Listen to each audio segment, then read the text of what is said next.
93 FM.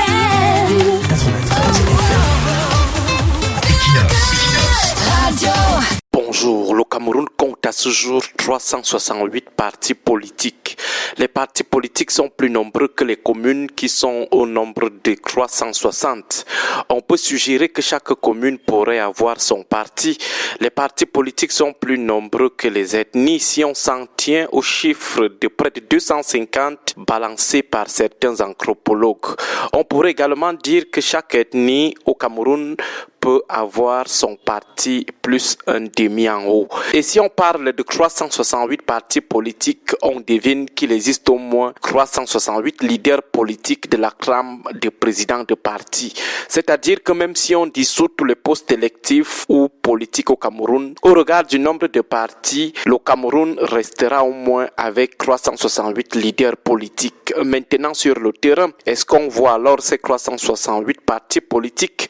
Même 368 leaders de partis politiques, est-ce qu'on les voit? Ça devient donc inquiétant. Si on enlève quelques 10, 20 d'entre eux, ces 368 partis politiques existent où? Uniquement dans les registres du ministère de l'administration territoriale, dans les mallettes de leurs promoteurs.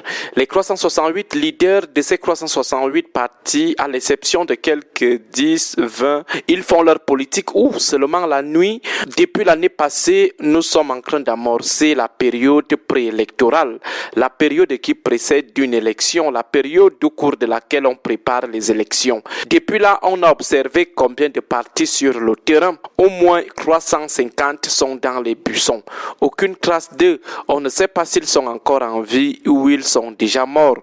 Plus de 350 partis politiques portés disparus. Côté pouvoir, si on enlève le RDPC et quelques exceptions comme l'UNDP qui sont sur le terrain de manière effective et assidue, le reste est dans les buissons. Côté opposition, dès qu'on enlève le MRC et quelques têtes un peu moins assidues, à côté on ne voit que quelques-uns qui fonctionnent en double clignotant, le genre petit jeu de lumière, petit jeu d'obscurité. Et même parmi ces quelques partis clignotants, il y a ceux qui ne sont actifs que sur Facebook et sur les plateaux du dimanche. Leurs activités ne sont perceptibles que lorsqu'on écrit devant leur nom président de tel parti.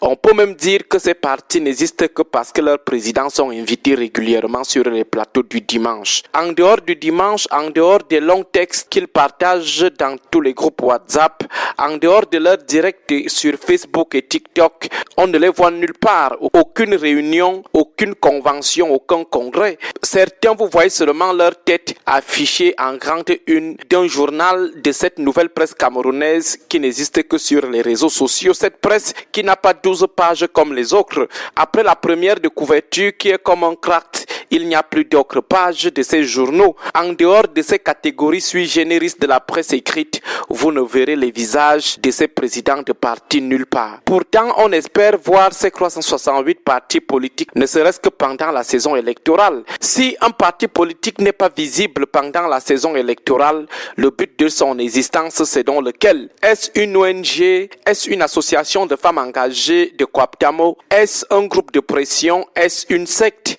Il y a d'autres qui ne font parler dès que lorsqu'il faut apporter le soutien au RDPC à quelques jours d'une élection. Ils essayent de lancer les cailloux sur le manguier qu'est la mangeoire. On ne sait jamais, on ne sait pas le caillou qui va finalement cueillir une mangue. Ils lancent comme ça désespérément le filet dans la mare d'eau. On ne sait jamais, le filet peut attraper même un ver de terre. Voilà à quoi se réduisent certains partis politiques qui viennent meubler le chiffre ronflant de 368 partis politiques. Leurs leaders, parfois seuls membres de leur parti, n'ont jamais organisé une simple conférence de presse. Et ceux qui le font même, ils se limitent à ça. Courir derrière les présentateurs télé, négocier un débat ou un entretien. Une fois la grande interview décrochée, ils finissent d'insulter les autres qui sont sur le terrain, disent comment l'arrivée de Paul Biya au pouvoir est la pire des choses qui soit arrivée à ce beau pays. Ils vous disent comment ils sont les messies que Dieu avait prescrits au Cameroun pour se transformer finalement en mini paradis.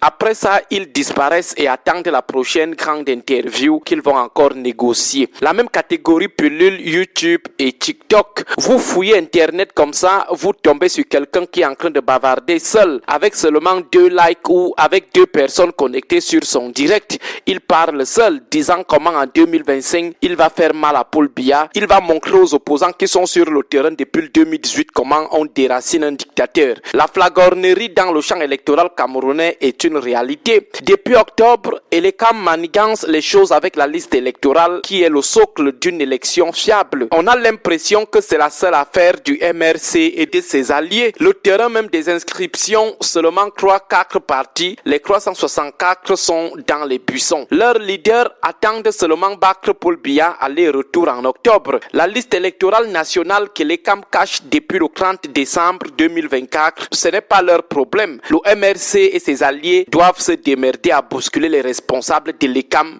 qui cachent la liste électorale nationale. Les autres attendent seulement Bakr Biya proprement en octobre. Vraiment en 2025, soit vous faites la politique et en plein temps, soit vous choisissez un autre métier ou un autre domaine d'engagement. Agréable journée à vous tous.